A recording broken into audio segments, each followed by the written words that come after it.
आसी जाइछि नुआ वर्ष 2025। नुआ वर्ष रे अनेक बड़ ग्रह राशि परिवर्तन करिवे। एही वर्ष खूब शुभ हेबाकु जाउछि। कन्या, एही वर्ष आपणक पई सफलतार वर्ष हेबो। धनर आगमन हेबो। अटकिथिबा काम पूरण हेबो। स्वास्थ्य उत्तम रहिबो। मात्र चक्षु और श्वासजनित समस्या होई पारे। प्रभु शिव को उपासना सह दान करिबा द्वारा समस्त समस्या दूर हेबो। विद्यार्थी अधिक परिश्रम करंतु। प्रेम रे सफलता मिलिबो। अन्य मानक सहित जेते मिठा कथा कहिबे सेते लाभ पाइबे।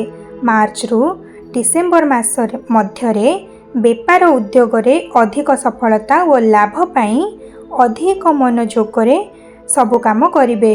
इंजीनियरिंग, फिल्म उद्योग और इस्पात संपर्कित काम करुथिबा व्यक्ति मानक पाई सफलतार नुआ मार्ग खोलिबो। चाकरीजीवींक भाग्य उज्ज्वल। पदोन्नति सह मन चाहुथिबा अंचल को बदली हेबे। नुआ गृह संपत्ति किनिबे। पारिवारिक जीवन रे स्पष्टता रहिबो। नियमित हनुमान चालीसा पाठ करंतु।